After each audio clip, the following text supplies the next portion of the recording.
మీకు తీసుకుంటాను.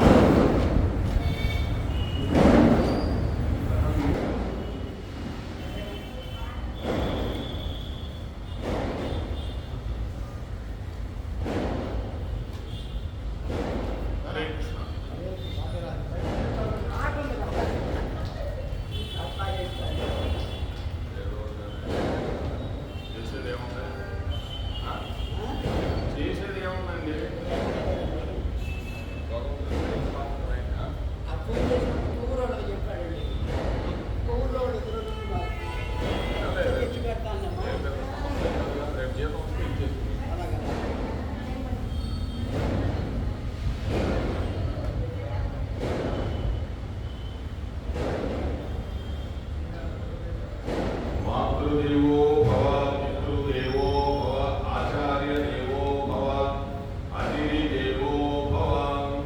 జయ శ్రీకృష్ణ చైతన్య ప్రభో నిత్యానంద శ్రీ అద్వైత గదాధర శ్రీవాసాది గౌరభక్తవృంద.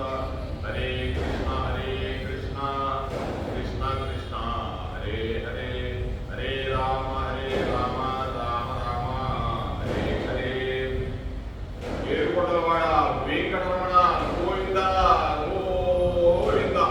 ఆపదముక్కులవాడ ఉదయకాసులవాడ శ్రీనివాస్ గోవింద గోవింద.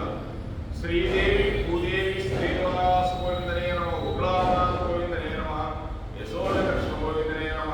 నందకుమార దేవకీ కృష్ణ వసుదేవ కృష్ణ భూదేవి ఆదివరాజ స్వామి గోవిందనే నమ. ఓమేల లక్ష్మీనాథ స్వామి గోవిందనే నమ. మృత్యువులకు మృత్యువైన నాథ స్వామినే నమ. వసుదేవసుతం దేవం కంసచానూరమర్దనం దేవకీ పరమానందం కృష్ణం వందే జగద్గురుం. భగవద్గీత 5వ అధ్యాయం కర్మ సన్యాస యోగం. కర్మ సన్యాస యోగం అంటే కర్మ వదలాలా, కర్మ వదలకూడదా, 2 రకాలుగా ఉంటాయి. కర్మ చేయకుండా నేను సన్యాసం స్వీకరిస్తాను అనేది ఒక రకంగా మోక్షమే. కానీ కర్మ చేస్తూ భగవంతుడి దగ్గరికి వెళ్తాం, అది గొప్ప యోగం. దాన్ని కర్మ సన్యాస యోగము. కర్మ సన్యాసము యోగము, ఈ రెండింటికంటే సన్యాసం కంటే యోగం గొప్పదని కృష్ణ పరమాత్ముడు చెప్పాడు. సన్యాసం కూడా గొప్పదే.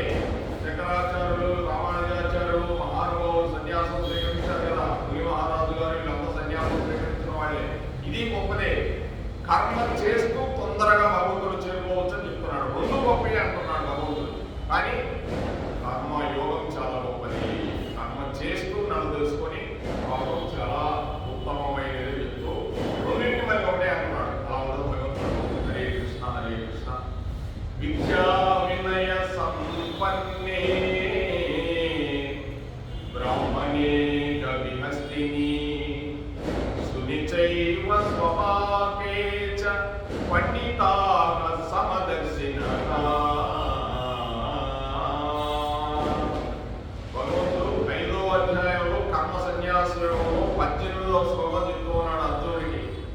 విద్యా వినయ సంపన్నే బ్రాహ్మణే గవి హస్తిని సుని చైవ స్వభావే చ పండితాః సమదర్శినః. అంటే విద్యా వినయం కలిగి ఉన్న బ్రాహ్మణుని యందు, విద్యా వినయం కలిగి ఉన్న బ్రాహ్మణుని యందు, గోవు యందును, ఏనుగు యందును, కుక్క యందును, కుక్క మాంసము వండుకుని తిను చండాలుని యందును సమదృష్టి గలవారే జ్ఞానులు, ఆత్మానుభవం గలవారని చెప్పబడుతున్నారు. అంటే విద్య వినయము కలిగి ఉన్న బ్రాహ్మణుని యందు కూడా, అటువంటి వాళ్ళ యందు కూడా భగవంతుడు చూడటమే ఆత్మదృష్టితో. అందరిలో భగవంతుడు ఉన్నాడని, వాళ్ళలోనే కాదు కొన్ని జీవరాశులు చెప్పాడు భగవంతుడు. గోవు యందును, అటువంటి బ్రాహ్మణుని యందును, గోవు యందును, ఏనుగు యందును, కుక్క యందును, కుక్క మాంసం వండుకుని తిని చండాలుని యందును కూడా సమదృష్టితో చూసువాడే జ్ఞాని.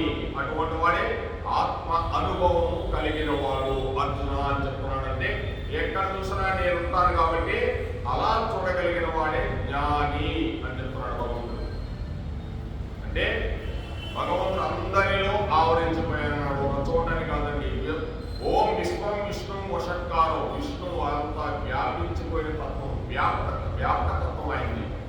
చూసినా వ్యాపించిపోయి ఉన్నాడు. దేంట్లో చూసినా కూడా జ్ఞాననిష్ఠులు సమస్తమును ఆత్మరూపమగానే సందర్శించుచుందురు. జ్ఞాననిష్ఠులు అంటే ఇక జ్ఞానం అంటే అదే చెప్పింది, అందరిలో సమభాగంగా చూసేవాడే, ఆత్మరూపాన్ని సందర్శించేవాడే జ్ఞాని. కావున అన్ని ప్రాణం అంటే చూడటమే కదండి, ఏ ప్రాణికి హాని చేయకూడదని చెప్పడమే భగవంతుడు చెప్పేది. అప్పుడే ప్రేమతత్వము. కావున అన్ని ప్రాణుల యందు వారు ఆత్మనే దర్శించుతూ సమభావము కలిగి ప్రేమను దయను వర్షించుచుందురు. మీకు ఇవన్నీ కూడా భగవద్గీతలు అలాగే వస్తాయండి. అంత ప్రేమతత్వంతో వస్తుంది. ఏ జీవరాశులు హాని అంటాడు. భగవంతుడు వచ్చినప్పుడు ఆయన కర్మలో జన్మలు అవసరమైతే ఆయన చక్రం తీస్తాడు, సంహరిస్తాడు. అది భగవంతుడికి ఒక అధికారం. మనం చెప్తున్నాడు జ్ఞానుల యొక్క సర్వభూతములైందని సమదృష్టిని తెలుపుట కొరకై ఇతడ మానవులలోను తిరియ జంతువులలోను కొన్ని ప్రాణులు మాత్రమే మత్స్సు పరకు వరకే చూపబడినవి. అంటే అన్ని సర్వభూతములందు చూస్తున్నాడు. మానవులనే కాదు, తిరియ జంతువులు, తిరిగే జంతువులు, పశుపక్షాదులు అన్నింటిలో కూడా సమానంగా చూసేవాడే జ్ఞాని. మానవుల్లో ఉత్తమ తరగతికి ప్రాధాన్యత వహించుడికై విద్యా వినయ సంపన్నుడు బ్రాహ్మణుని ఎన్నుకున్నాడు. అంటే మానవులో కూడా మంచి ఉత్తమ జాతి అంటే భగవతత్వాన్ని తెలిసిన వాడు పండితుడిని, అటువంటి జ్ఞాని. పండితుడు అంటే ఒక 4 మాటలు చెప్పేసి అడగడం ఉంటుంది, అది పండించడం కదండి. అంటే జ్ఞాని ఎక్స్ట్రీమ్ జ్ఞాని అంటే ఇంకా దానికి ఏమి ఉండదు, ఎవరిని అలా నోరు పడిపోయి ఉంటుంది. ఏది వచ్చినా కూడా మంచి చెప్తున్నాడు, వేస్ట్గా మాట్లాడు. అటువంటి జ్ఞాని, అటువంటి జ్ఞానిని తీసుకున్నాడు భగవంతుడు. భక్తుని తీసుకున్నాడు. బ్రాహ్మణుడు అంటే భక్తుడండి. ఇక్కడ బ్రాహ్మణులు అంటే ఈ బ్రాహ్మణులు కాదండి, భక్తుడు ఎవరైనా బ్రాహ్మణుడే, మీరైనా బ్రాహ్మణత్వం చెందిన వాడే. అట్లే నీచ స్త్రీల నుండి తక్కువ దాని నుంచి కుక్క మాంసం తిను చండాలు వరకు చూపించాడు భగవంతుడు. వీరిరువును మానవ సంఘం యొక్క ఊర్ధ్వ అధ పరాకాష్ఠలను సూచించడం వలన వీరిని నిరూపించడం ద్వారా సంఘమంతయు నిరూపించడం అంటే అవును. అంటే హై స్టేజ్ భక్తులు చూపించాడు, లో స్టేజ్ కుక్క మాంసం చండాలను కూడా చూపించాడు. అందరిలో సమానంగా చూసేవాడే జ్ఞాని. వాళ్ళు కూడా ఎవరన్నా భగవంతున్నాడు. ఆట అనవసరం మనకి, వాడి మనసు, వాడి బుద్ధి, వాడి అహంకారం అనవసరం. భగవంతుడు ఉన్నాడు కాబట్టి అన్నింటినీ ప్రేమించగలగాలని చెప్తున్నాడు. ఆయన లేకపోతే ఏముంది? ఇంకా ఆ కుక్క మాంసం తినేవాడు కూడా మట్టే కలిసిపోవాల్సింది. ఆయన ఉన్నబట్టే నిలబడి ఉన్నాడు అని చెప్తున్నాడు భగవంతుడు. ఈ విధంగా అట్లే జంతువుల యందు కూడా గోవు ఉత్తమ తరగతిని, గోవుని ఏం తీసుకున్నాడు? ఉత్తమ జాతిని తీసుకున్నాడు. ఇందాక బ్రాహ్మణుడు ఉత్తమ జాతిని తీసుకున్నాడు. భక్తుడండి, భక్తుడు బ్రాహ్మణుడు అండి. భక్తుని ఉత్తమ జాతి, తక్కువ జాతి చండాలను తీసుకున్నాడు. ఇక్కడ ఏం చెప్తున్నాడు? మొట్టమొదట గోవు తీసుకున్నాడు. ఏనుగు మధ్యమ తరగతి, గోవు ఉత్తమ తరగతి, ఏనుగు మధ్యమ తరగతి, కుక్క అధమ తరగతి. ఎవరైనా కుక్క రాణిస్తామని మనం వారికి రానివ్వము. ఆవు వస్తే అమ్మ రామ్మ అని చెప్పి మొత్తం చెప్తాం. ఏనుగు వస్తే కాస్త వద్దులమ్మ కాసేపు ఉండి వెళ్ళిపోమంటాం. కుక్క వస్తే వెంటనే కర్ర తీసుకొని జరుగుతాం. దాంట్లో కూడా భగవంతుడు ఉన్నాడండి. కానీ ఆ జాతి అటువంటిది, దానికి అంతేను. అంటే ఎన్ని పాపకర్మలు చేసి వచ్చిందో మళ్ళీ ఆ జన్మ, మానవ జన్మ వచ్చినప్పుడు ఎప్పుడో ఏదో పాపకర్మ చేసి కుక్కగా తిరుగుతుంది అంతే. నేనేంటే నేను పాపం చేసిన మళ్ళీ కుక్కగా తిరగాల్సిందే, పిల్లిగానో కుక్కగానో ఎలుగుగానో ఏ సూక్ష్మ క్రిముగా తిరగాల్సిందే. దీంట్లో అనుమానమే లేదు. ఈ దేహం ఎంతసేపు ఉంటుందండి? అంటే 60 ఏళ్ళు ఉంటుంది, తర్వాత పడేస్తుంది. నువ్వు చేసింది ఒక్కటే ఇక్కడ నిలబడేది. కావున ఈ మూడింటిని నేను తెలిపడిచే తిరియ జాతి యందు తెలిపినట్లయినది. తిరియ జాతి అంటే ఈ యొక్క ఆవు, ఏనుగు, కుక్క ఇవన్నీ కూడా ఈ జాతికి సంబంధించినవి. మనం వేరే మానవ జీవికి సంబంధించింది. వీరందరూ సమముగా వీక్షించు వాడి జ్ఞాని, పండితుడు. వీటన్నింటినీ సమానంగా చూసిన వాడే జ్ఞాని, పండితుడు. అంటే ఏ మాంసాహారం కూడా స్వీకరించకూడదు అని భగవంతుడి యొక్క రూల్. అన్ని జీవరాశుల్ని ప్రేమించమని భగవంతుడు చెప్తాము. కనుక సామాన్యంగా పండితుడనగా పాండిత్య ప్రకర్ష, సాహిత్య కౌశలం కలవాడని జనులు తలంచుతున్నారు. ఏం చెప్తున్నాడు? సమదృష్టి గలవాడిని పండితుడు అంటున్నాడు. చూడండి, పండితుడు హై స్టేజ్ తీసుకోవాలా. ఏదో 4 మార్చి సినిమాలో డైలాగులు చెప్పి గత పట్టుకోవాలి పెట్టడానికి మాత్రం ఆయన పండితుడు ఎప్పుడు కాలేడండి. భగవంతుడు ఏం చెప్తున్నాడు? అందరిలో సమదృష్టిని చూసేవాడే పండితుడు. మీరు కానీ అందరిగా చూశారనుకో, మీకై మీరే చేసుకోండి, ఒకటి చెప్పనవసరం లేదండి. అందరిలో కృష్ణుడు చూస్తున్నారనుకో, మీకు తెలిసిపోద్ది, ఓ నా తత్వం నాకు చూపిస్తున్నాడు భగవంతుడు. అంటే నాకు ఆ మోక్ష సిద్ధి కోసం వెళ్ళిపోతున్నారన్నమాట. ఏ జీవిని నేను హింసించడం లేదు, ఏదో అనుకుంటా వెళ్ళిపోతున్నాడు. మనకై మనమే మోక్షం తెలుసుకోవచ్చండి. ఎవరు ఎంత స్టేజ్లో ఉన్నారో ఆ మోక్షం మనకే అర్థమైపోద్ది. భగవంతుడికి కాదు, అవతరులకు అవసరం లేదు. మనదేంటో మనకు అర్థమైపోద్ది. ప్రేమించడమే, అంతకంటే ఇక్కడ ఏమీ లేదు భగవంతుడు చెప్పింది. కానీ చాలా కష్టం, అది సామాన్యమైనది కాదు. ఇట్టి సమదృష్టి గలవారు చదువు రాని వారైనను మహాపండితులే. చదువు అవసరం లేదండి. చదువుదేముందండి? పొట్టకుడి కోసం విద్య అన్నాడు బ్రహ్మంగారు. ఆయన రాబోయే రోజుల్లో పొట్టకుడి కోసం విద్య అన్నాడు. ఆధ్యాత్మిక విద్య కనుమరుగైపోతున్నాడు. ఎక్కడో కొంతమంది ఆధ్యాత్మిక విద్య కోసం చూస్తూ ఉంటున్నారు. ఆయన అటువంటి వాళ్ళు పెట్టి ఆధ్యాత్మిక విద్య చాలా గొప్పదండి. ఇదేముందండి? ఈ లోకంలో పొట్టకుడి కోసం విద్య ఇదంతా. దానితో పాటు ఆధ్యాత్మిక విద్య కావాలి. ఒకటే కాదు, ఇది ఉంటే నీకు అర్థమైపోతుంది జీవిత పరమాత్మ. లేకపోతే స్వార్థం, నేనే, నాది, నా భార్య, నా ఇల్లు, నా సొంతం, ఇదంతా అని మనం ఇక్కడ ఉండిపోతాం. వాళ్ళు తప్పలేదు, వాళ్ళకి ఆధ్యాత్మిక విద్య తెలియకనే. అంతేగాని మనం వాళ్ళని తక్కువ చేసడానికి లేదండి. వాళ్ళ కర్మ ఎంత వరకు ఉందో, ఈ జన్మంలో, వచ్చే జన్మంలో, లేకపోతే కొన్ని వేల జన్మలే కావాలి, ఎవరికి తెలుసు. కోసం ఆ కృష్ణ భక్తి రావాలని కూడా ముందు చెప్తాడు. ఎవరో కొంతమంది తెలుసుకుంటారా, నాలో నన్ను తెలుసుకోవాలనే సామానం కాదంటాడు. అది లేని వారు ఎంతటి మహాపాండిత్యం కలిగి ఉన్నను పరమార్థ దృష్టి యందు అజ్ఞానులే. ఇది కానీ లేకపోతే, సమదృష్టి కానీ లేకపోతే, వాడి ఎంతటి మహాపాండిత్యం కావచ్చు, ఏమైనా కావచ్చు, పరమార్థ దృష్టి యందు అజ్ఞానులే. ఈ దృష్టి లేని వాడు మహాపండితుడు కావచ్చండి. కొంతమంది చూడండి, గంట మీరంటాలు వేసుకొని తిరుగుతుంటారు. పెద్ద పెళ్ళలో ఇంతల చైన్లు, ఇంతల ఉంగరాలు వేసుకొని ఇలా ఉంటాయి. ఇవన్నీ కూడా పనిచేయవన్నీ. ఇవన్నీ పనిచేయవండి. ఆయన కనిపించాలంటే, ఆయన దగ్గరికి పోవాలంటే కార్డు కట్టుకుంటే 10,000, ఆయన చూడాలంటే 40,000. ఆయన మంచి ఎర్ర డ్రెస్ వేసుకొని, ఆ డ్రెస్ ఎంతో తెలుసా, 50,000 ఉంటుంది. మంచి దండలు వేసుకొని, బంగారు గుండలు వేసుకొని ఉంటాడు. అవన్నీ ఊరకే. అది పాండిత్యం. ఏది వచ్చిందంటే కృష్ణుడు గురించి చెప్తాడు బాగానే, కానీ ఆశ్చర్యం ఉండదు. దానివల్ల ప్రయోజనం ఎవడన్నా అందుకున్నాడు అనుకో, వాడు కోరుకుంటాడు. ఇతర సంగతి దేవుడు మనం అందుకుంటే చాలు, ఇదంతా మనకు అనవసరం, మనం వెళ్ళిపోవడమే. అలా ఉంటుందండి కలియుగంలో. ఉల్లిగడ్డకి ఎన్ని పొరలు ఉన్నాయో అంత మంది రకరకాల వాళ్ళు వస్తూ ఉంటారు. వాళ్ళని నమ్మొద్దని బ్రహ్మంగారు కాలజ్ఞానంలో ఖచ్చితంగా రాసిపోయి ఉన్నాడు. ఎన్ని పొరలు ఉన్నాయి అంతమంది వస్తారట. మహామోసం చేసేవాళ్ళు అన్ని తరగతుల్లో ఉంటారండి, ఒక తరగతి కాదు. అందువల్ల ఉంటారు మంచివాళ్ళు, కానీ 100కు 95% అంతా మోసమే. అంటే ఏదో పాండిత్యం చెప్తారు, ఓ పాండిత్యం చెప్పి ఆయన వాడు పెట్టుకుంటారు. పోయి ఆయన ఇంటుంటాడో తెలియదు, ఆయన అప్ప నా వాడు పెట్టుకున్నాడని ఆయన ఏదో ఆశీర్వదిస్తారు. ఇవన్నీ ఏమన్నావండి? తల్లిదండ్రులు పాదాలే మనకి ముఖ్యం. మహాజ్ఞాని ఎవరున్నారో అసలు ఏదైనా పాదాలు పెట్టుకుంటున్నా కూడా సిగ్గుపడతాడు. ఆ పాదాలు ఎందుకు పట్టుకుంటారా, మా తల్లిదండ్రులు పాదాలు పట్టుకుంటారు. అది జ్ఞానం అంటే అలా ఉండదండి. అది సామాన్యమైన జ్ఞానం కాదు. జనుల్లో కొందరికి దేహ దృష్టి, జనంలో మనకి దేహ దృష్టి, కొందరికి మనోదృష్టి, కొందరికి ఆత్మదృష్టి ఉండదు. దేహ దృష్టి గలవారు అధములు. ఈ దేహం మీద చూసేవాళ్ళంతా కింద జాతి. అంటే అధములు అంటే ఇంకా అది వేరు. ఒక ప్రాణిని చూసినప్పుడు ఆ ప్రాణి యొక్క దేహ సౌందర్యము, పరిమాణమును మాత్రమే వారు చూస్తుంది. మనోదృష్టి గలవారు మధ్యములు. మనోదృష్టి వాళ్ళు మధ్యములు.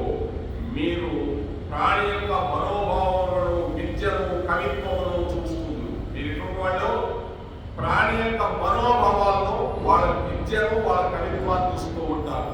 ఇక ఆత్మదృష్టి గల వారు ఉత్తమములు. అంటే అందరిలో భగవంతుడున్నాడు, ఎక్కడ చూసినా కూడా ఆయన చూసేవాళ్ళే ఉత్తమమైన వాళ్ళు. మీరు ఏ ప్రాణిని చూసినాడో ఆత్మనే వీక్షించుతున్నారు. నిజమే కదా. కుక్కను కూడా చూస్తే దాంట్లో కృష్ణుడే కనిపించాలా, ఆవులే కృష్ణుడే కనిపించాలా, పిట్టలో కృష్ణుడే కనిపించాలా, ఎయిడ్స్ వ్యాధిలో కూడా కృష్ణుడే కనిపించాలి. ఎందుకంటే కరోనా వ్యాధుల్లో కూడా కృష్ణుడే ఉన్నాడు. అది కదలాలంటే ఆయన ఉంటేనే కదలుతుందండి. కోసం ఈ ప్రపంచంలో ఈ భూగోళంలో ఏది పుట్టినా ఆ కృష్ణ పరమాత్ముడికి తెలియకుండా ఏమీ రాదండి. ఆయన ఉంటేనే అది కదులుతుంది, ఆయన లేకపోతే ఏమీ కదలదు. అది ఒక గుర్తుపెట్టుకుంటే చాలు. ఇంకోసం ఏదన్నా కష్టం వచ్చినా కూడా మీరు భయపడిన అవసరం లేదండి. భగవంతుడు ఉన్నాడు, ఆ కష్టం కూడా ఆయనే. ఆయన ఉంటే ఏమైనా చేస్తాడు. కృష్ణార్పణం అని కృష్ణ నామాన్ని తలుచుకుంటూ పోవడమే. కష్టాలు లేని మనిషి లేడు, దుఃఖాలు లేని మనిషి లేడు. ఈ లోకంలో లేనే లేడు. అందరికీ దుఃఖాలు ఉన్నాయి, కష్టాలు ఉన్నాయి. లేని వాడు ఎవరో చూపించవాలి, ప్రతి ఒక్కరికి ఉన్నాయి. దాని గురించి భయపడిన అవసరం లేదని చెప్తున్నాడు భగవంతుడు. ఈ దేహములు మనసులు వేరు వేరుగా ఉన్నాను, పరిణామం అందుతున్న సర్వ జీవులకు ఆత్మ యొక్కటే. ఈ దేహాలు మనస్సులు వేరు వేరుగా ఉంటాయండి. ఒక్కొక్క మనసు ఉంటుంది, వాక్యం ఉండదండి. ఎప్పుడు బిస్కెట్ వేస్తావా, ఎప్పుడు అన్నం వేస్తావా, దానికి ఇంకొక మనసే లేదు. దానికి తిండి మీద కాసేపు అయితే చుట్టుకుందా నిద్రపోతుంది అంతే. మనకి మన దేహాలు ఎన్నో ఆలోచనలు ఉంటాయి. కనుక పరిణామం పొందుతూ సర్వ జీవులలో ఆత్మ ఒక్కటే. అన్ని జీవులు పరిణామం చెందుతూ ఉంటాయి, కానీ ఉండేది ఆత్మ ఒక్కటే. కావున వారు సమస్త ప్రాణి కోట్ల ఎందరూ సమభావము కలిగి సమస్త ప్రాణి కోట్ల అంటున్నాడు భగవంతుడు. సమభావము అంటే ఇంకా వేరే భావం. నీకు చూస్తే నేనే, నన్ను చూస్తే నీవే. నీలో ఉండే ఆత్మ నేనే, నాలో ఉండే ఆత్మ నీవే. నీకింత దెబ్బ తగిలితే నాకు దెబ్బ తగిలినట్టు, నాకు దెబ్బ తగిలితే నీకు దెబ్బ తగిలినట్టు. ఇదే ఆత్మ దృష్టి అంటే. అందుకే మన పెద్దవాళ్ళు చూడండి, ఎవరికన్నా కష్టం వస్తే వెంటనే వెళ్ళిపోయేవాళ్ళు. మరి ఈ కష్టాన్ని నేను తీరుస్తాలే అనేవాళ్ళు. తర్వాత తీర్చినా తిరగపోయినా వల్ల ఒక మాట అనేసి వస్తారంతే. అలా ఉంటుందండి. జనులలో పెట్టుకు పైన తెలిపిన మధ్యమ అధమ తరగతులకు చెందిన వారే అయి ఉన్నారు. ఉత్తమ తరగతికి చెందిన జ్ఞానులు చాలా. ఉత్తమ తరగతికి దేహములు మనసులు ఈ రెండు వేరే జాతి. ఉత్తమ తరగతికి చెందిన జ్ఞానులు అనేవాడు ఎవరండి? ఆత్మ దృష్టి చూసేవాడే. ఇదంతా ఏంటంటే రోజు ఆత్మ దృష్టి అంటే ఆత్మ అంటే ఎవరికి తెలియదు. ఆత్మకి చనిపోయాడు ఆయన. ఆఫీసులో కానీ ఎక్కడైనా కూడా ఆత్మ మనశ్శాంతి కోసం అందరూ కలిసి మౌనం 3 నిమిషాలు మౌనం చేద్దాం. ఆత్మకు మనశ్శాంతి కావాలి. ఆత్మక మనశ్శాంతి ఏంటి బాబు? ఆత్మక శాంతి ఏంటి? ఆత్మక శాంతి ఉండదు. వీడు మనసు ఎక్కడుందో ఆ మనసుకు శాంతి కావాలా? ఆత్మ ఏముంది ఇలా ఉంటుంది అంతే. ఆ లైట్ ఉంది, లైట్ మనశ్శాంతి స్విచ్ చేసి తెలుగుతుంది, లేకపోతే లేదు. ఆత్మ వెలిగిపోతూ ఉంటుంది ఎప్పుడు. దానికి శాంతి మనశ్శాంతి ఉంటుంది, ఎప్పుడో ఉంటుంది ఆత్మ. ఇది వెళ్ళిపోయి మళ్ళీ భగవంతుడిలో కలవాలి. ఎప్పుడో వచ్చేసింది నిప్పు రవ్వట్టండి. ఈ రవ్వ వెళ్ళిపోయి ఆ అగ్నిలో కలవాలి. ఆ నిప్పు రవ్వలే మనందరం. ఆ అగ్ని కణమే భగవంతుడే. దాంట్లో ఎన్నో వస్తూ ఉంటాయి నిప్పు రవ్వలు, అవన్నీ ఆత్మ. మళ్ళీ ఇవన్నీ పోయి భగవంతుడు చేరుకోవాలా? ఎప్పుడు చేరుకుంటాయో ఏమో, ఆయన ఎదురు చూస్తూ ఉంటాడు. అట్టి వారి నుంచి ఈ శ్లోకం మీకు ప్రస్తావించబడింది. ప్రేమమైన దైవ గుణమును మానవుల వరకే పరిమితము చేయక జంతు జాలములపై కూడా దానిని విస్తరింప చేయవలెనని ఈ శ్లోకం తెలుపుతున్నది.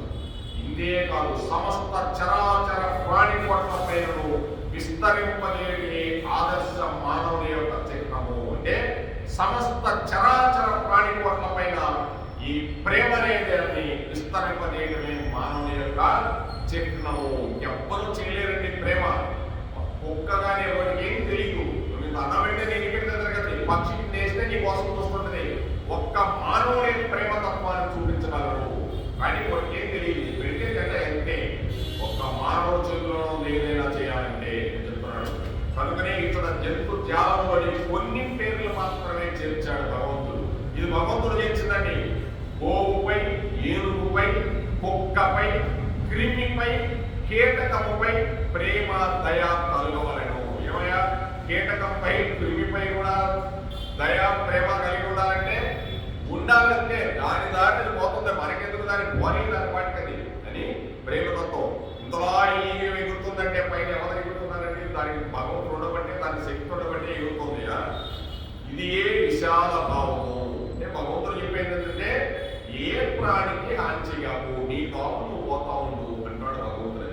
అందరిలో నేనున్నాను. ఆ ప్రాణికి సంబంధం లేదు. నేనున్నాను అంటున్నాడు భగవంతుడు. మనం అనుకుంటున్నాము నేను నేను నేను అని. ప్రతి ఒక్కరు చూడండి, నేను సంపాదించాను, నేను తిన్నానంటాడు. అన్ని నేను అంటాడు. ఆ నేను ఆత్మ, ఆ నేనే ఆత్మ. కాబట్టి భక్తులు భగవానుడు తెలిపిన ఇట్టి విశాల ఆత్మ దృష్టిని అలవర్చుకోనలేము. భగవంతుడు చెప్పింది భక్తుడికి ఇటువంటి యొక్క విశాలమైన దృష్టి అలవర్చుకోమని చెప్తున్నాడు. ఆత్మ దృష్టిని ఏ ప్రాణినైనా చూసినప్పుడు వెంటనే లోన ఆత్మ గోచరించవలెను. ఎక్కడ చూసినా కూడా, ఏ ప్రాణిని చూసినా కూడా ఆత్మనే గోచరించవలెను. అప్పుడే సర్వ ప్రాణి కొట్టేడ పరిపూర్ణమగు దయ ఉదయించును. ఆ దయనండి, దయలే చూడండి అంటారు. ఈ ఆఫీసర్కి అసలు దయ లేదంటారు. దయ ఉండాలి. దయ పోయిందనుకో చాలా కష్టం అండి. దయ ఉండాలి దేనికైనా కూడాను. అది భగవంతుడు చెప్పేది. సర్వ మానవ సౌభ్రాతృత్వం మంచిదే కానీ అది చాలదు. ఇంకనూ ఒక మెట్టికి పోయి సర్వాత్మ దృష్టిని అలవర్చుకోవాలి. అనగా ఎల్ల ప్రాణుల యందు తన యొక్క ఆత్మని వీక్షించుట అభ్యసించవలెను. భగవంతుడు ఏం చెప్తున్నాడు?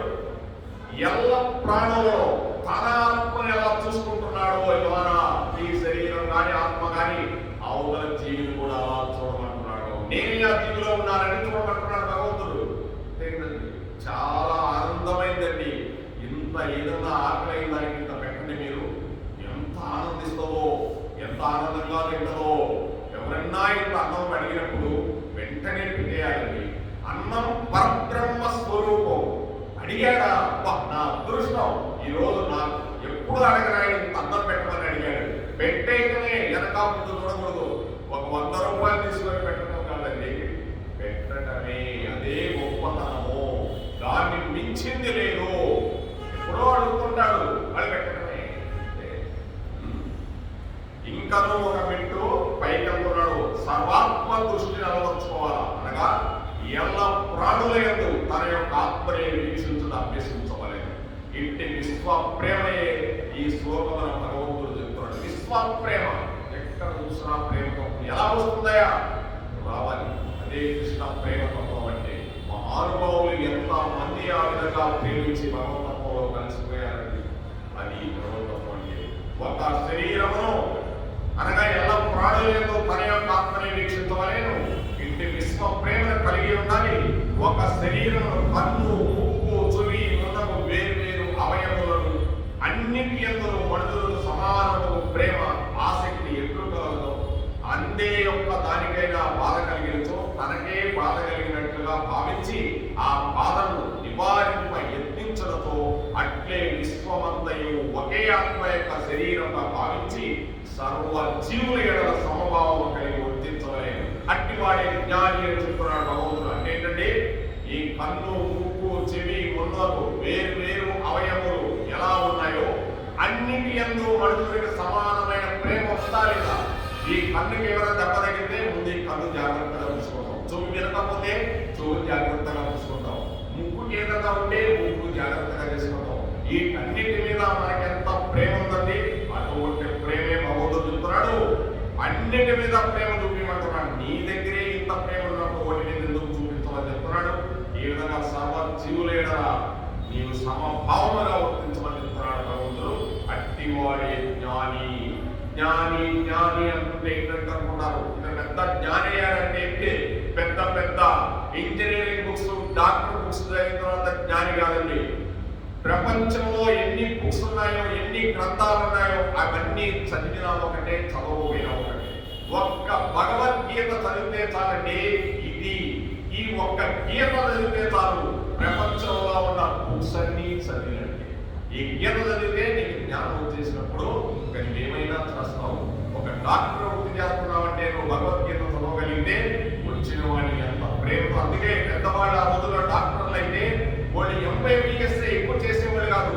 నీకేం డబ్బు ఉందో చెవులో నిప్పున్నా కూడా చెవులకి రాసేసేవాడు. డబ్బులు తీసుకుంటే తీసుకునేవాడు, లేకపోతే మందులు రాసి తీసుకెళ్ళవయా అని చెప్పేవాడు. ఎందుకు? ఆనాడు ప్రేమ తత్వం అలా ఉండేదండి. సర్వ జీవుల్ని ప్రేమించాలని. ఈ రోజు అది లేదు. అందుకే ఎక్కడో ఒక్కరు దొరుకుతారన్నాడు.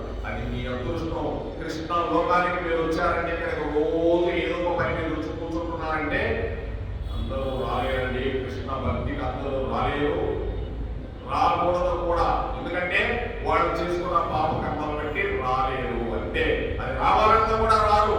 ఆ భక్తితత్వం అటువంటి కృష్ణుడే చెప్తున్నాడు.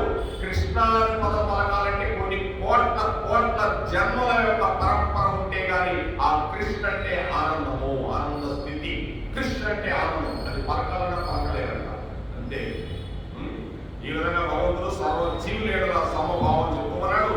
ఒకటి జ్ఞాని అగునా కాదా, పండితుడగునా కాదా అని పరీక్షించడానికి సమదృష్టియే ఒక గురుతు. ఆత్మ సర్వవ్యాపి, ఆత్మ నీలో ఉండే ఆత్మ, నాలో ఉండే ఆత్మ సర్వవ్యాపము అని చెప్పువారు సర్వభూతదయ సమత్వం కలిగి ఉందనిచో వారిని వాచా వేదాంతమే అంటే జ్ఞాని అగునా కాదా, పండితుడగునా కాదా పరీక్షించడానికి సమదృష్టియే గురుతు. ఇతరు జ్ఞాన పండితురా అని తెలుసుకోవాలంటే సమదృష్టి చూస్తున్నాడా లేదా.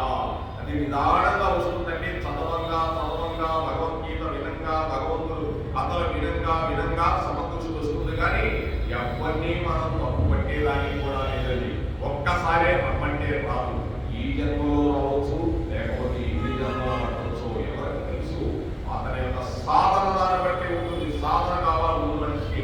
సాధన లేదే భగవంతుడు కూడా ఏం చేయలేదండి. నేను రోజు కృష్ణుడి దగ్గరికి వస్తున్నానంటే నువ్వు ఎందుకు వస్తున్నావు? నీ కష్టాలు ఉండబట్టి కృష్ణుడి దగ్గరికి ఇస్తే పోతాయంటే ఎవరో చెప్తే వస్తున్నావు కాదు. కృష్ణుడు ఏం చేయడు. నువ్వు సాధన చేస్తే ఆ కష్టాలు నిన్నే వెనక్కి వెళ్ళిపోతుంటాయి.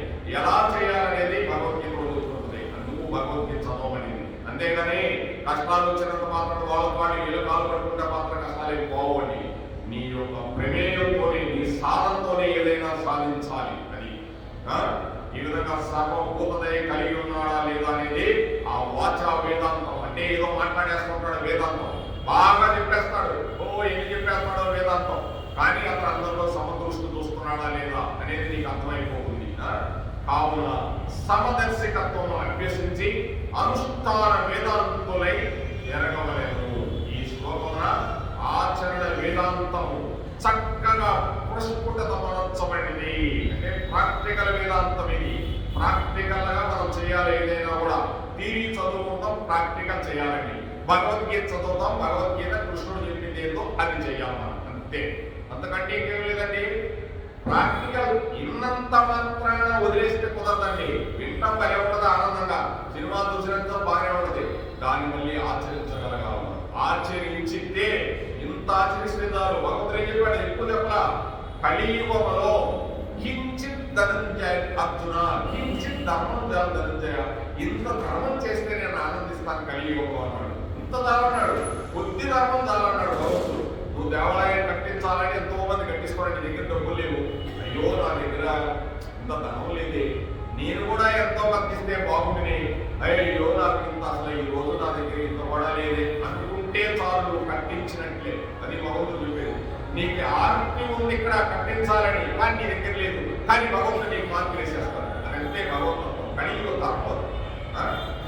ఈ విధంగా పండితులనగా జ్ఞాని అనగా ఎట్టివాడు. పండితులంటే జ్ఞాని అంటే ఎట్టివాడు. విద్య వినయము గల బ్రాహ్మణుని అందును, విద్య వినయము గల బ్రాహ్మణుని అందును, ఆవు ఎందును, ఏనుగు ఎందును, కుక్క ఎందును, కుక్క మాంసము తిను చండాలుని ఎందును సమభావముగా చూసేవాడే పండిత. జ్ఞాని. పండితులకే పెద్ద పెద్ద చదువులు కాదండి. జ్ఞాని అందరిలో సమానంగా చూసేవాడే. అంటే విద్యా వినయము గల బ్రాహ్మణుని యందు కూడా, భక్తుడి యందు కూడా సమభావంగా చూసేవాడే. మీరు మంచి విద్యా వినయం ఉందనుకో, నేను కూడా మీలో కానీ చూడగలిగిన అన్నింటిలో మీరు చూస్తూ, కుక్కలు చూస్తూ, నక్కలు అన్నింటినీ సమానంగా చూస్తే వాడే పండితుడు. అంతేనండి. ఇంతకంటే కానీ చాలా కష్టం అండి, చాలా కష్టం. ఇది ఏదో మామూలు విషయం కాదు. ఆ యొక్క మాంసాహారం ఇవన్నీ మానేయగలిగారు మీరు ఎవరు ఉండలేరు నాకు తెలుసు. ఇవన్నీ మానేయగలిగినప్పుడే సర్వజీవుల్ని ఉన్నతున్నట్టు చెప్తున్నా ప్రేమతత్వం వస్తుంది. అంతవరకు ప్రేమతత్వం రాదండి. రమ్మన్నా రాదు. నువ్వు తినే ఆహారాన్ని బట్టే నీ మనస్సు తెలుస్తూ ఉంటుంది. నువ్వు ఏ ఆహారం తింటే ఆ రోజు ఆహారాన్ని బట్టే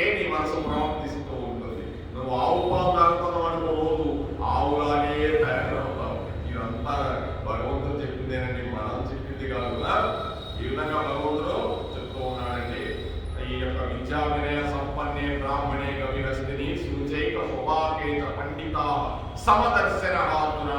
అందరిలో సమానంగా చూసిన వాడే గొప్పవాడు అని చెప్తున్నాడు భగవంతుడు. ఇంకో పద్యం చెప్తూ భగవంతుడు శక్నోతి హైవ యశోడం ప్రాశరీర విమోక్షణ కామక్రోధోద్భవం వేగం సయుక్తకస సుఖీ నరః. ఎవడి శరీరమును విడిచుటకు పూర్వమే ఇచ్చోటనే అంటే ఈ జన్మయందే కామ క్రోధములను నిరోధించి అరికట్టగలుగుతున్నాడో అతడే యోగి సుఖవంతుడను. భగవంతుడు ఏం చెప్తున్నాడంటే ఎవడి శరీరమును విడుచుటకు పూర్వం అంటే ఇక్కడే విడుచుటకు పూర్వం అంటే ఈ శరీరం వదలక ముందు, ఇప్పుడున్నాను నేను, ఈ శరీరాన్ని వదలక ముందు వదల్లా నేను, ఈ టైంలోనే నేను కామ క్రోధములను అరికట్టగలిగాను. కామం అంటే కోరికలండి, క్రోధం అంటే ఇంకా చెప్పలేము దానికి ఎన్ని రకాలు ఉంటాయో. కోరిక తీరనప్పుడు కోపం వచ్చేస్తుంది, ఆ కోపం వల్లనే అన్ని కూడా పతనం అయిపోతూ ఉంటాయి. ఈ అరికట్టగలిగిన వాడే యోగి సుఖవంతుడను.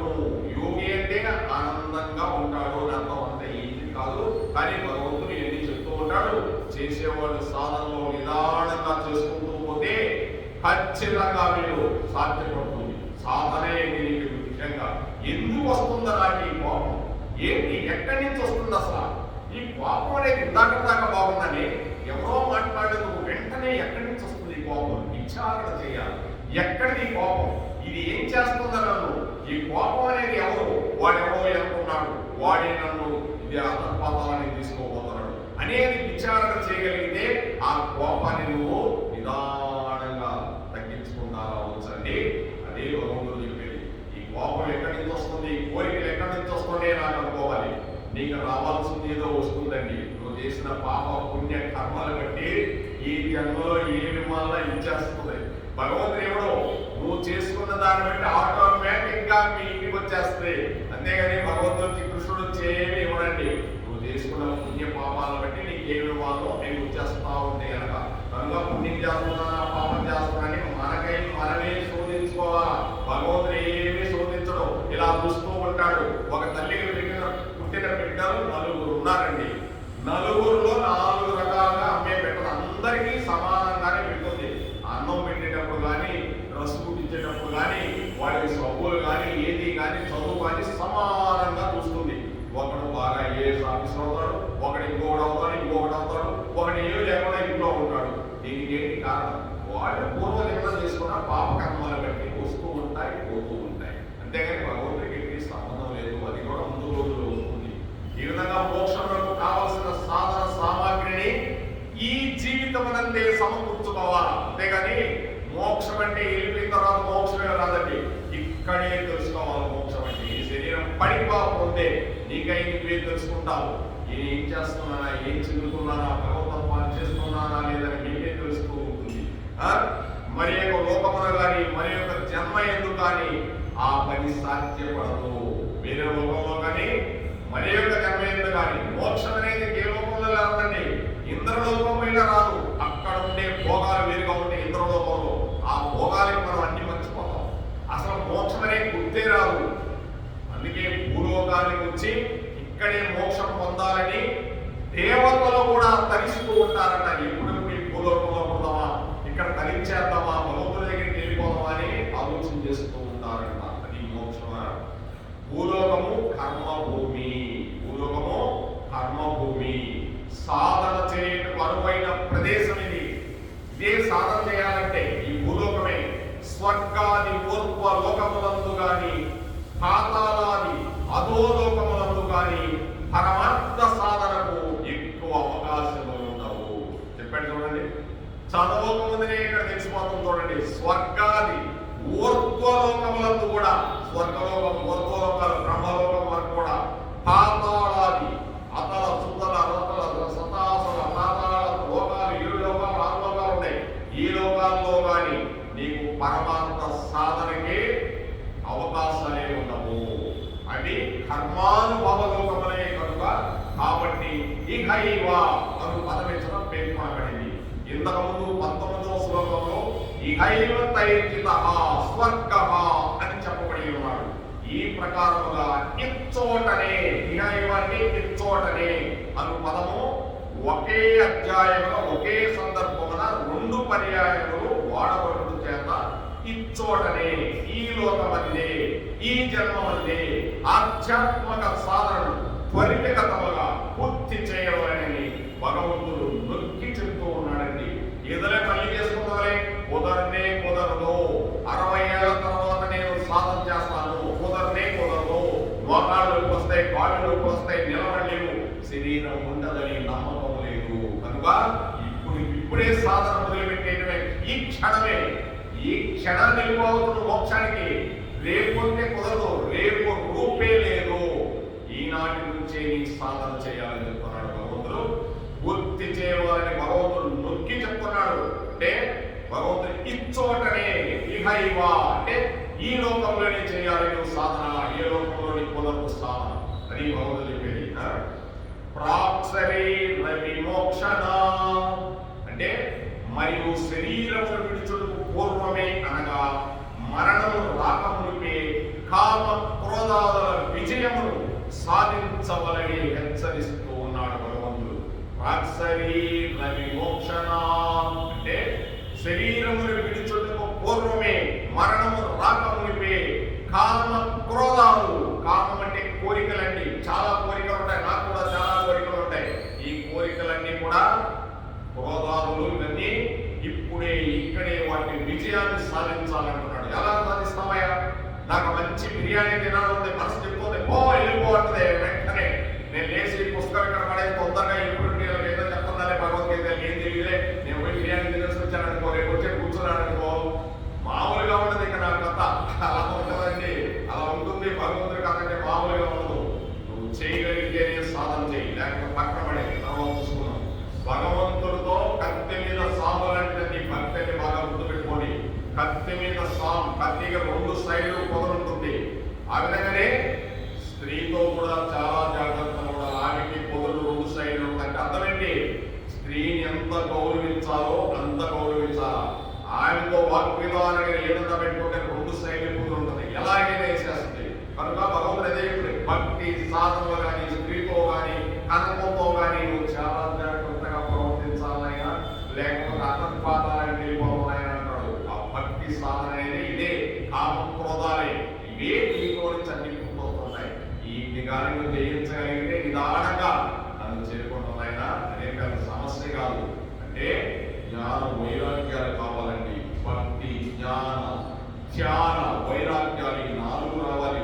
ఈ అంకురించాలంటే మాటలు కాదండి. కొంతమందికి పుట్టుకతో వస్తాయి జ్ఞానం, కొంతమందికి మధ్యలో వస్తుంది, కొంతమందికి కొన్ని కష్టాలు వచ్చిన తర్వాత జ్ఞానం వచ్చి వైరాగ్యం వస్తుంది. అటువంటి కొంతమందికి రాదు. కొంతమంది ఏంటంటే వేరే బానిసలై తిరుగుతూ ఉంటారు. ఇన్ని రకాలుగా ఉంటుంది. ఇక్కడ మామూలుగా ఉన్నది భూలోకం అంటే ఏమంటే రాబో జన్మ మానవ జన్మయే వచ్చును, కానీ ఒకవేళ వచ్చినను మోక్ష సాధనకు చక్కని అవకాశములు కలుగుని కానీ ఎవరు చెప్పలేదు. ఎవరు చెప్తారండి? రాబోయే జన్మ మానవ జన్మే వస్తుందని నువ్వు చెప్పగలిగినా? చెప్పలేదు. అందుకే భగవద్గీతలో చెప్తున్నాడుగా, అంతకాలే చ మామేవ స్మరన్ ముక్త్వా కలేవరం యత్రయాతి సమద్భావం యాతి నాస్తత్ర సంశయః. ఎవరు అంత్యకాలమందు కూడా శరీరం వదిలేస్తూ నామస్మరణ చేస్తూ వెళ్ళిపోతున్నాడు, అట్టివాడు నా స్వరూపమునే పొందుతున్నాడు అంటున్నా. ఇందు సందేహమే లేదు, ఇందు సంశయమే లేదు. నేను సందేహం లేకుండా చెప్తున్నా పోవాయ అంటున్నాడు భగవంతుడు. చూడండి ఎంతో చక్కగా చెప్తున్నాడు ఆయన. అలా చెప్తున్నాడు భగవంతుడు. కనుక ఈ మోక్ష సాధనకి చక్కని అవకాశాలు వస్తాయని నెక్స్ట్ జన్మ నీకు లేదు. కనుక జీవితంలో ఉపయోగం చేసుకొని నిరంతరం పరమార్థ లక్షణాలకై ప్రయత్నం చదువుకోవాలను. ఏమైనా కొద్దాక ఇదేనా భగవంతుడేనా అంటే తెలుసుకో. అన్నం తింటా కృష్ణార్పం అనుకో, నేను ఎవరుతున్నాడు, వంట చేస్తా కృష్ణార్పం అనుకో. ఏమన్నాడే సమస్య కంటే అది భగవంతుడు చెప్పేది. నువ్వు ఊరికే ఇదే కూర్చొని చెప్పలేదుగా, ఏదైనా చేసుకో, నాకేం చెప్పుకో. అలా చేస్తూ చేస్తూ ఉంటే సాధన అయిపోతుంది. అనుకున్నాం కృష్ణ రామ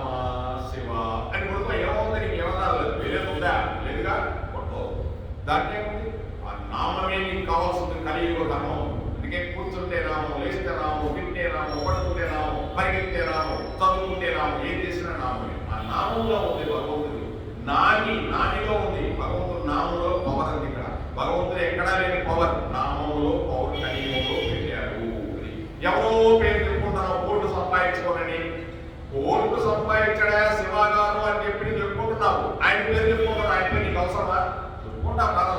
ఆయన పేరు చెప్పుకుంటున్నప్పుడు భగవంతుడి పేరు చెప్పుకుంటే నీకు ఎంత అసలు చెప్పలేనంత ఇస్తాడు భగవంతుడు. వాళ్ళ పేరు చెప్పుకుంటే ఏమి ఇస్తాడండి? ఏమి ఎవరు? ఆయన భగవంతుడి పేరు చెప్పుకో ప్రతి క్షణం. శీర్యతే ఇది శరీరం, శిథిలమైపోనిదే శరీరము. ఏం చెప్తున్నాడు భగవంతుడు? శీర్యతే ఇది శరీరం, అంటే శిథిలమైపోనిదే శరీరము. కావున అది చాలా కాలం నిలవదు. అందున ఈ శరీరం నీకు శుద్ధంగా నిలవదు చాలా కాలం. ఇది ఉద్భుతప్రాయము, నీటి బుడగ లాంటిది. నీటి బుడగ ఎంతసేపు పడుతుందండి? వలె వచ్చేస్తే కప్పని వెళ్ళిపోద్ది.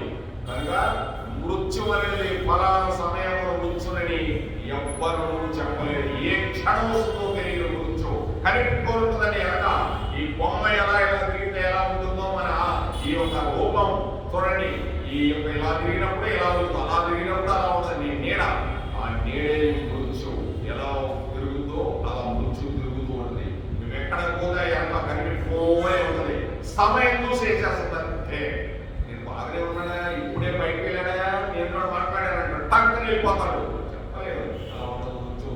కనుక వార్ధక్యమనే కాక బాల్యము, యవ్వనము, ముసలితనమే కాదు, చిన్న వయసులో యవ్వనం, మంచి యవ్వనంలో ఉన్నప్పుడు జనులు మరణించుతున్నారు. లేదంటే పుట్టానికి కొంతమంది చనిపోతున్నారు, కొంతమంది ముసలి వయసులో చనిపోతున్నారు, కొంతమంది వయసులో చనిపోతున్నారు. ఎంతమంది అండి?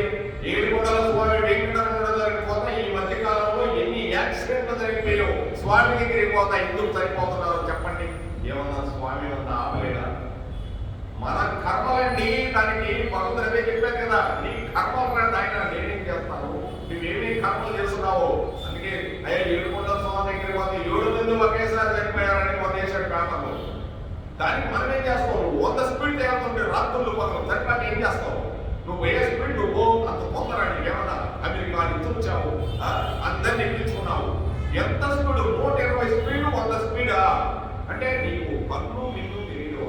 అందుకోసం మనం ఏం చేయలేదు. దానికి ఎవరి కర్మానుసారం వెళ్ళిపోవాల్సిందే. అదే భగవంతుడు ఏది పెట్టుకోడు. కనుక ఎప్పుడు చనిపోతారో తెలియదు. కాబట్టి సాధనను వార్ధక్యం వరకు వాయిదా వేయక అవివేకము. ఈ సాధన అనేది ముసలితనం వరకు వాయిదా వేయకూడదండి. ఈ సాధన అనేది ముసలితనం వరకు వాయిదా వేయకూడదు. అంటే మధ్యలో ఎప్పుడైనా చనిపోవచ్చు. అంతే కదండి. బాగా చదువుకున్నాడు, ఉద్యోగం చేస్తున్నాడు, టక్కన వెళ్ళిపోవచ్చు. దాన్ని మనం ఏం చేస్తాం? వెళ్ళిందంటే ఇక దాని గురించి అనవసరం, దాని గురించి బాధపడడం కూడా అనవసరం. మట్టిలో కలిసిపోయిందంటే.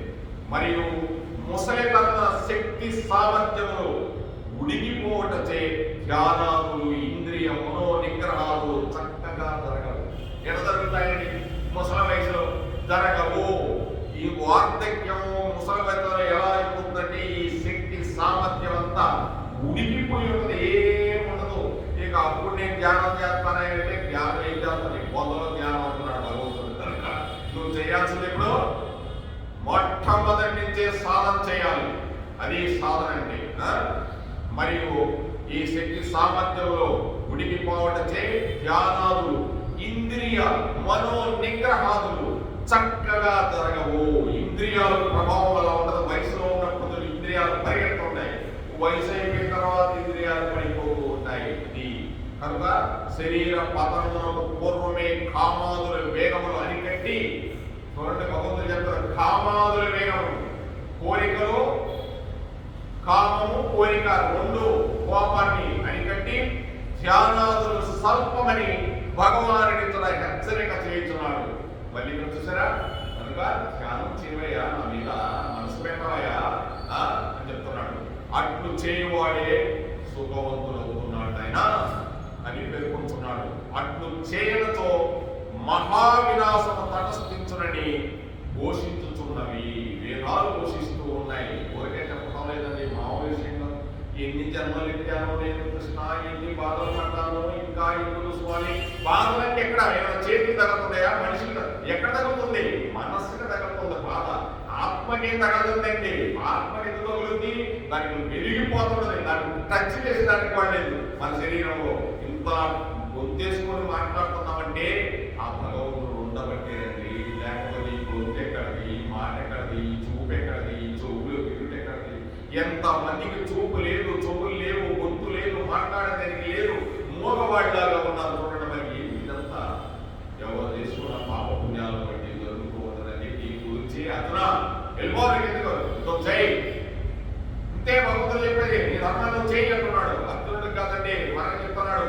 నీ ధర్మాన్ని నువ్వు చేయి, నీ ధర్మం ఏంటో నువ్వు చేయి, నీ కర్తవ్యం ఏంటో చేయి, నీ కర్మ ఏంటో నువ్వు చేయి. నువ్వు చక్కగా చదువుకోవని చదువుకోవాలంటే ఏంటి? నువ్వు వచ్చి చదువుకోవాలి, చక్కగా దళితులకు సేవ చేసుకోవాలా, తర్వాత అనాథులకు సేవ చేసుకోవాలా, అన్ని సేవ చేసుకోవాలా, వెళ్తూ నాకు నామస్మరణ చేసుకుని వెళ్ళిపోవాలి.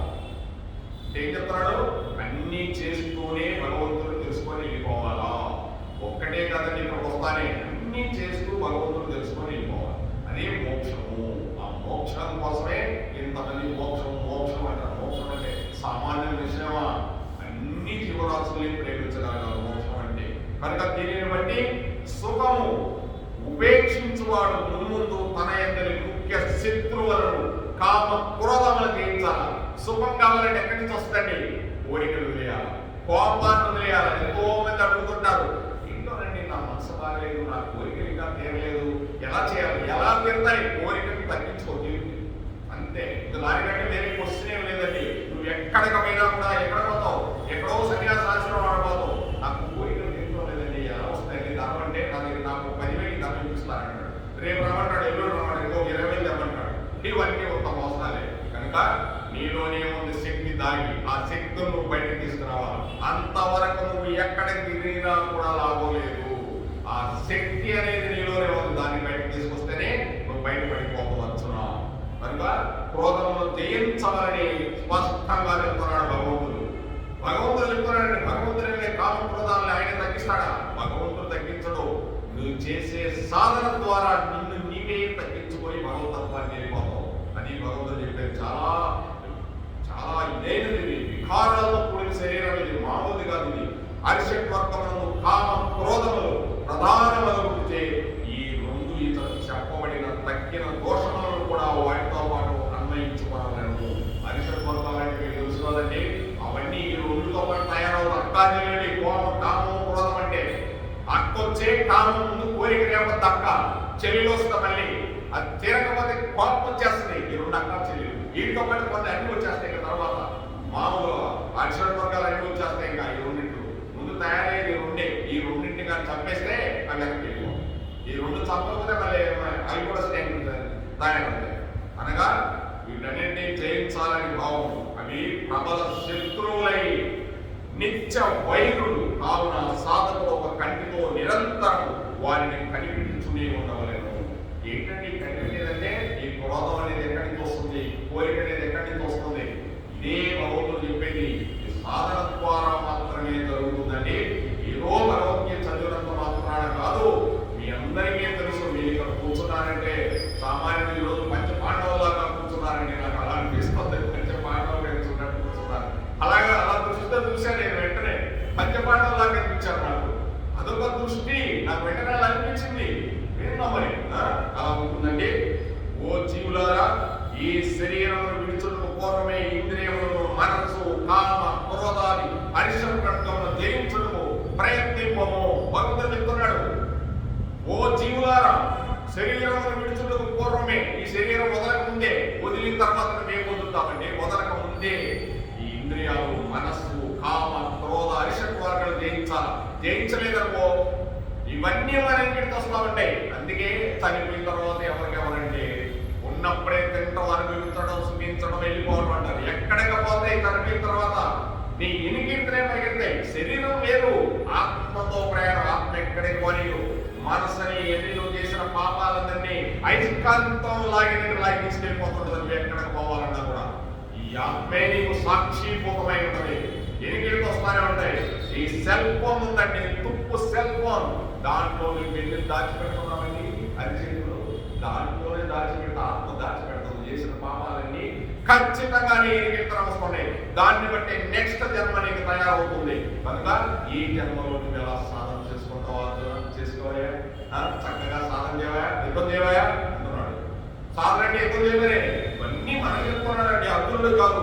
అర్జునుడిని అడ్డు పెట్టుకొని నాలాంటి వాడిని చెప్తున్నాడు సాధన చేయాలని అని చెప్తున్నాడు. కనుక మరణం ఎప్పుడు ఆసన్నమో ఎవరికి తెలియదు. కనుక ఎల్ల కాలమయందు సాధన అప్రమత్తులై ఉండాలా. అందుకే ధ్యానం చేయండి అయ్యా, ధ్యానం చేయండి అయ్యా. ధ్యానం చేసినంత మాత్రాన మనసుతో ఇవన్నీ తీరి తెలుసుకొని అప్పుడు ధ్యానంలో కూర్చోవాలి. అప్పుడు కూర్చుంటే ఒక గంట చేసినా కూడా తిరుగుతా ఉంటుంది మనసు.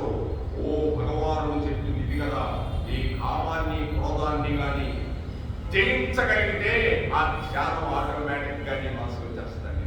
అవి ఉన్నంతసేపు ధ్యానం చేసినా కూడా వాటి మీద పరిగెత్తుతూనే ఉంటుంది. వాటిని అదుపు చేయగలిగితే భగవంతుడు చెప్పిన సాధన చేసుకుంటూ రావాలి. ఎవరికి వాళ్ళే సాధన చేసుకోవాలని అమూల్యము ఈ మానవ జీవితమును భోగాదులు ఎందు గడిపి వ్యర్థము చేయవద్దునా. వ్యర్థం చేయకు, భోగాలు కలిపి సుఖం సుఖంలాగా కనిపిస్తుందండి. కాసేపు స్వీట్ తింటాం, ఒక స్వీట్ తింటాం తీయగా ఉంటుంది. కాసేపు ఇంకొక స్వీట్ తింటాం తీయగా ఉంటుంది. ఏదైనా అది సుఖం సుఖంలాగా అనిపిస్తుంది, అది సుఖం కాదు. అలా సుఖంలాగా అనిపిస్తుంది, అది సుఖం కాదు. ఇటువంటి సుఖాలు ఎన్ని జన్మలు చూస్తున్నాము అంటున్నట్టు చెప్పవయ్యా. ఎన్ని చూసావయ్యా ఇటువంటి సుఖాలు? అందుకోసం ఈ జన్మని వ్యర్థం చేసుకోవాలి. ఈ భోగాలను పడి అంటే ఏమయ్యా భోగం అనుభవించుందా? అనుభవించు, అది భోగం కాదు అనుకుంటే ఇది భోగంలాగా అనిపిస్తుంది, ఇది భోగం కాదు అని నువ్వు ముందుకు ప్రయాణం చేయి సాధన అని చెప్తున్నాడు. ఈ ప్రకారంగా మీ మనో వికారాలను జయింపగలిగించు అపారమైన సుఖము ఆత్మానందం. అది అపారమైన సుఖం ఆత్మానందం పడయగలరు. ఈ శ్లోకమున భగవానుడు జీవుడు చక్కగా హెచ్చరిస్తున్నాడు. చూడండి భగవంతుడు ఈ విధంగా మీరు ఆనందాన్ని ఆత్మానందాన్ని పొందుతారని చెప్తున్నాడు. ఆత్మానందం అంటే ఎక్కడో ఉండదు, ఆత్మానందం నీలోనే ఉంది. ఆత్మానందం ఎక్కడ తిరిగినా దొరకదు నీకు. నీ మనస్సే నిన్ను కట్టడి చేయగలిగితే ఆత్మానందం వస్తుంది. ఆ మనసును పక్కన పెట్టేయాలి, అప్పుడు నీకు ఆత్మానందం వస్తుంది. అంతవరకు అది వస్తూనే ఉంటుంది. ఆధ్యాత్మిక మార్గమున ప్రమత్తత సోమరతనం పనికిరాదు. ఈ ఆధ్యాత్మిక విషయంలో ప్రమత్తత అప్రమత్తతగా ఉండాలి. సోమరతనం అస్సలు ఉండకూడదండి. ఈ ఆధ్యాత్మిక విషయంలో సోమరతనం ఉండిందంటే పడేస్తుంది మనిషిని, ఏ క్షణమైనా పడేస్తుంది. ఆయువు యొక్క ఒక్కొక్క క్షణం గడిచిపోయేటతో తిరిగి ఎన్ని కోట్ల రత్నములను వెచ్చించను అది మరలా లభించదు. ఈ ఆయు ప్రమాణం ప్రతి క్షణం కరిగిపోతూ ఉంటుందండి. నువ్వు ఎన్ని రత్నాలు కూడా నువ్వు లెక్కేసి పెట్టినా కూడా అది మరలా లభించదు. ఇటువంటిది మానవ జన్మ. ఇది చాలా విలువైన జన్మ అండి. ఒక్క క్షణం కూడా వేస్ట్ చేసుకోకూడదు. ఎంతో మంది వేస్ట్ చేసుకుంటున్నారు, కానీ ఇలాంటి వాళ్ళు వేస్ట్ చేసుకోవడం లేదండి. ఏదో పొద్దుబాగా ఆధ్యాత్మిక విషయానికి వెళ్తున్నారని కొంతమంది అంటారు. పొద్దుబాగా ఆధ్యాత్మిక విషయం అంటే సామాన్యమైన విషయమా? కృష్ణుడు తినాలంటే సామాన్య విషయం కాదని. ఎవరు విన్నా వినకపోయినా కృష్ణ పరమాత్ముడు వింటూ ఉంటాడండి. అర్జునుడు కృష్ణుడు ఒక్కడే కాబట్టి వింటూ ఉంటాడు. ఆనందభరితం ఆయనకి, ఆనందమైన వాడు. ఆనంద నిలయంలో 7 కొండల స్వామి నిలబడి ఉన్నాడు. ఆయనే కృష్ణ పరమాత్ముడు ఆనంద నిలయం అది. ఈ విధంగా కావున దాన్ని వ్యర్థముగా గడపగా ఇంద్రియమును జయము ద్వారా ఆత్మాన్వేషణను కావించవలను. ఇంద్రియాన్ని జయించి దాని ద్వారా నేను ఆత్మాన్వేషణ చేయాలి. ఇంద్రియాలను జయించుకున్నాను, ఆత్మాన్వేషణ చేయలేము. అది భగవంతుడు చెప్పేది. వేగం అని చెప్పుకున్నాడు లాస్ట్ అండ్ ఫైనల్ అని చెప్పడం వలన ఆ కామాలను గొప్ప సంక్షోభమును కలుగు చేయనని వ్యక్తమవుతున్నది. కామాలు చాలా వేగంగా వచ్చేస్తాయి మనిషి మీదకి. వాటిని బాగా మనకి గొప్ప సంక్షోభాన్ని కలుగు చేస్తాయండి. వేగములు కూడా చెప్తున్నాడు భగవంతుడు, చక్కగా చెప్తున్నాడు. కామ క్రోధోద్భవం వేగం. ఈ కామము క్రోధం చాలా వేగంగా వచ్చేస్తాయి. చూడండి శ్లోకం ఎంత బాగా చెప్తాడు. కామ క్రోధోద్భవం వేగం సంయుక్తః ససుఖీ నరః. ఏం చెప్తున్నాడు? సనరః అని దానికి ఈ ప్రకారముగా కామాదులను జయింపగలుగు వాడే నరుడు మానవుడు అని చెప్తూ ఉన్నాడు భగవంతుడు. నరుడు నరుడు ఎవరండి? ఈ కామ క్రోధాలను జయించిన వాడే నరుడు, నారాయణుడు. ఆ శ్రీరామచంద్రుడే కామ క్రోధాలను జయించిన వాడు, అందుకు ఆయన నరుడు. శ్రీరామచంద్రుడు నరుడండి, దేవుడు కాదు, అందుకే నరుడు ఆయన అని అర్థం చెప్తూ ఉన్నాడు. శక్నోతి అను పదం వల్ల భక్తి వైరాగ్య ఆదులు, ఆ యొక్క భక్తి వైరాగ్యం ద్వారా కామాదులు సులభముగా అణిచివేయవచ్చునని స్పష్టమవుతున్నది. ఇంటి కామాక్రోధాలను అణిచివేయాలంటే ఏం చేయాలంటే భక్తి వైరాగ్యం. భక్తి అంటే మీరు చేసేదే, భక్తి అంటే ఏదో కాదు. భక్తి అంటే అలా భగవంతుడు చూడటమేనండి, ఆనందంగా ఏది తెలియకపోతే ఆయన చూస్తూ ఉంటామే. ఏది తెలియలేదు, తల్లిదండ్రులు గొప్ప విషయాలు ఎంతసేపు అమ్మ నాన్న చూస్తా, అమ్మ నాన్న పదాలు చూస్తుంటే ఏంట్రా పెద్ద ఆకలి ఇలాంటి పైకి చూస్తాం. అమ్మ మీ గొప్పతనం నాకు ఏం తెలియదు, అందుకోసం మిమ్మల్ని చూస్తున్నా అంటే అమ్మ నా కొడుకు ఎంత మంచివాడయ్యా, నా గురించి ఆలోచన చేస్తున్నాడని ఎంత పోయిపోతుంది తల్లిదండ్రులు. ఎంత పోయిపోతారంటే ఆనందం ఎక్కడో లేదు, ఎక్కడెక్కడో వెతుకుతున్నారు ఆనందం ఉందని. ఎక్కడా లేదు, మీ ఇంట్లోనే ఉంది ఆనందం.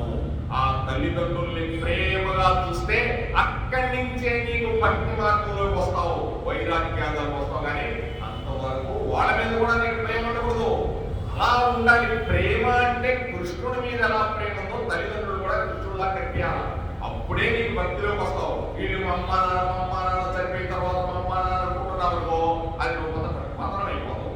వాళ్ళు కూడా మా అమ్మ నాన్న కూడా కృష్ణుడే అనే ప్రేమతో పునరీకాంక్షలు చూశాడు.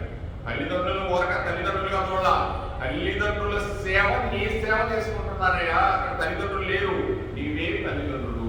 అందుకోసమే కృష్ణుడు తగ్గించుకుంటా వచ్చాడు. జ్ఞాని అయిపోయాడు అతను. అమ్మారానుకుంటే వచ్చుండేవాడు కాదు, అది భగవంతుడు తత్వం. కనుక భక్తి వైరాగ్యముల ద్వారా ఈ కామాలను సులభముగా అణిచివేయవలెను. శరీర పతనం కాకపోవడమే మోక్ష ప్రయత్నం చేయాలండి. ఈ శరీరం పతనం కాకముందు నేను ఏదైనా చేయాలి. శరీరం పతనమైన తర్వాత నువ్వు దానం కానీ, ధర్మం కానీ, తల్లిదండ్రుల సేవ కానీ, భగవంతుల సేవ కానీ, పశు పక్షాలు వృక్షాదుల సేవ కానీ ఏమి చేయలేవు. ఉన్నప్పుడే చేసేవా, ఉన్న దాంట్లో చెయ్యి. నువ్వేమీ చేయవసరం, నీకు ఎంత తోచిన సహాయం అంతా భగవంతుడి పేరు చేసేసే, అంతే, మనకు సంబంధం లేదు. అదే ఇక కృష్ణార్పణం, మనకి ఎట్టి సంబంధం లేదు. కృష్ణుడి మీద వేసేసాం మంచి పనులని. శరీరం పతనం కాకుండానే చేయాలి, మోక్షం అప్పుడే వస్తుంది. మోక్ష ప్రయత్నంలో ముఖ్యమైనది కామ క్రోధాలను జయించడమే. మరి హిరణ్యాక్ష రావణాసుర దంతవక్ర శిశుపాలకి ఎందుకు మోక్షం రాలేదు అని భగవంతుడు చనిపోయారు వచ్చిన వాళ్ళకి. కానీ వాళ్ళ జన్మ లేదు, వాళ్ళు భగవంతుడితో ఉండేవాళ్ళు. కానీ కామ క్రోధాలు ఉన్నంత వరకు మోక్షం రాదు, అది 100%. అట్లు వాటిని జయింపగలిగిన వాడే పూర్ణ ఆత్మానందము పడేయగలడని భగవంతుడు ఇక్కడ చెప్తూ ఉన్నాడు. హరే కృష్ణ హరే కృష్ణ కృష్ణ కృష్ణ హరే హరే, హరే రామ హరే రామ రామ రామ హరే హరే. ఏడుకొండలవాడ వెంకటరమణ గోవింద గోవింద. ఆపదముడుకులవాడ ఉన్నీకాసులవాడ శ్రీనివాస గోవింద గోవింద. గోవింద అంటే చాలండి, ఆనందంగా వింటాడు ఆయన భగవంతుడు. ఆ కృష్ణ పరమాత్మనే గోవిందుడు అంటే ఎక్కడున్నాడండి?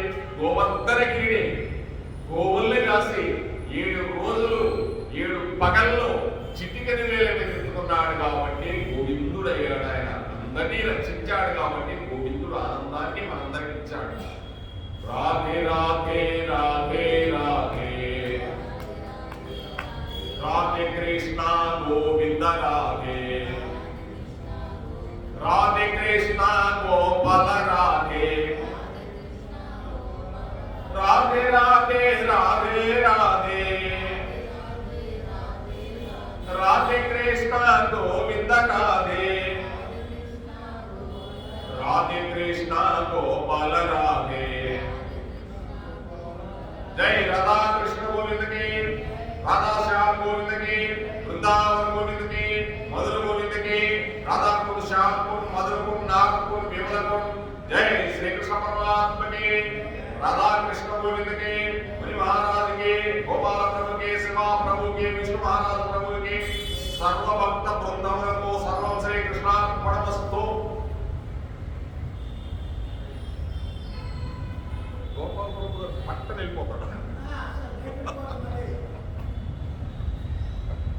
హరే కృష్ణ.